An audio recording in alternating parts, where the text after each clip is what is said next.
آج ہمارا مسلمان عزت مخلوق سے چاہتا ہے، مخلوق عزت دینے والی نہیں۔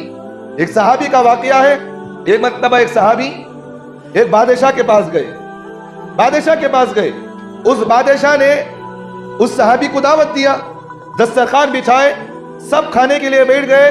اب جب کھانے کے لیے بیٹھے، اس صحابی کے ساتھ ایک ان کا خادم بھی ساتھ بیٹھا ہوا تھا۔ اب جب سارے دسترخوان پر بادشاہ بیٹھا ہوا، اس ملک کا وزراء بیٹھے ہوئے ہیں، بڑے بڑے حکمران وہاں بیٹھے ہیں، وہ صحابی رسول بھی اس دسترخوان پر بیٹھ کر کھانا کھا رہے، اور ان کے ساتھ ان کا خاص خادم وہ بھی ان کے ساتھ بیٹھا ہوا تھا۔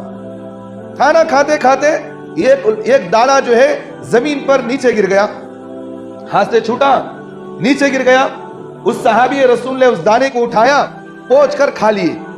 اب جو باجو بیٹھے ہوئے تھے اس صحابی نے، انہوں نے اس صحابی کو ہاتھ سے کونی سے اشارہ کیا، کہا کہ اتنے بڑے دسترخوان پر یہاں بادشاہ کھا رہے، بڑے بڑے وزراء بیٹھے ہیں، حکمران بیٹھے ہیں، ان کے درمیان آپ کھانا کھا رہے ہیں۔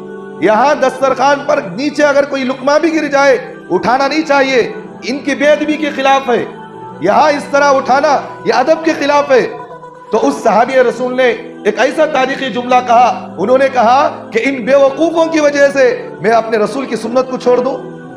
میرے رسول کی سنت کیا ہے؟ اگر کھانا کھاتے ہوئے زمین پر اگر ایک دانہ بھی نیچے گر جائے، اس دانے کو اٹھاؤ، پوچھ کر کھانا کھا لو۔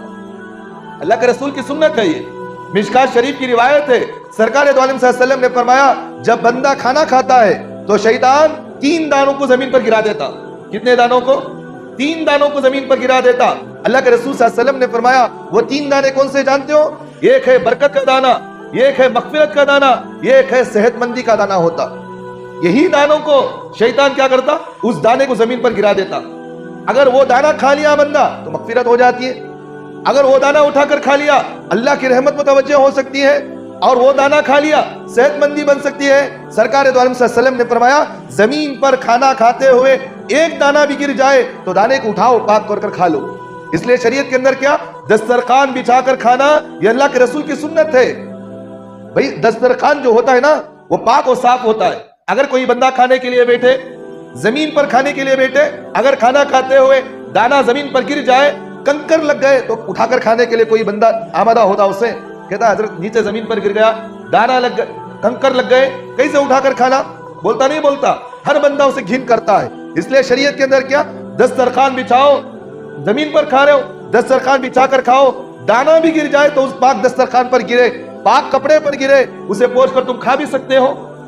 لیکن آج ہمارے گھروں کے دسترخوان کیسے جانتے ہیں؟ مہینے مہینے دستر دھو کو ہو جانا، سڑی بانس آ جانا، لیکن دھوتے نہیں دستر۔ جبکہ اللہ کے رسول کی سنت کیا؟ دسترخوان پاک چیز ہے، جس پر جس طرح بندہ کھانے کے لیے پلیٹ میں کھانا، پاک پلیٹ میں کھانے کے لیے بندہ کھانا استعمال کرتا ہے اس میں، اسی طرح دسترخوان بھی پاک و صاف ہونا چاہیے۔ اگر کوئی دانہ بھی نیچے گر جائے اٹھا کر اطمینان سے کھا لینا، اسے ایسا ہونا چاہیے۔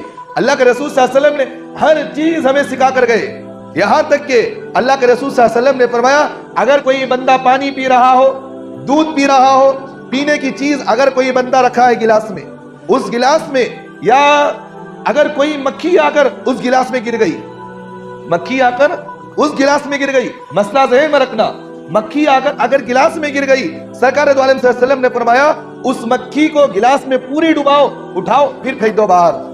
کوئی عقل مند بندہ سوچتا کیا بولتا، کیا بھئی اتنا غلیظ بات بول رہی، اتنی غلیظ بات؟ مکھی گر گئی تو اٹھا کو پھینک ڈالنا، سوکی پانی میں ڈبا کر اٹھا کو باہر پھینکنا۔ سرکار دو عالم صلی اللہ علیہ وسلم نے فرمایا، مکھی کے ایک پر کے اندر اللہ نے شفا کو رکھا ہے، ایک پر کے اندر اللہ نے زہر کو رکھا ہے۔ حدیث سے ثابت ہے یہ چیز۔ سرکار دو عالم صلی اللہ علیہ وسلم نے فرمایا، مکھی اپنے پروں کو، انہی پروں کو اس پانی کے اندر ڈالتی ہے جس پر کے اندر زہر ہوتا ہے۔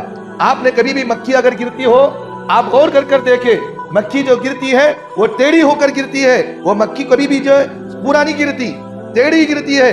جو زہر کا پر ہوتا وہ پانی میں نیچے رکھتی ہے انہیں۔ تو اس لیے اللہ کے رسول نے فرمایا، ڈبا کر اٹھا کر باہر پھینک دو، جس پر کے اندر شفا ہوتا ہے وہ بھی نیچے ڈوب گیا تو پھر شفا مل گیا آپ کو۔ تو سرکار دو عالم صلی اللہ علیہ وسلم نے ہر چیز میں ہمارے لیے رہبری فرمائے۔ تو اس لیے میرے بھائیوں ذہن میں رکھے، بعد میں بتانا یہ چاہ رہا ہوں، عزت دینے والی ذات و ذلت دینے والی ذات وہ اللہ کی ہے۔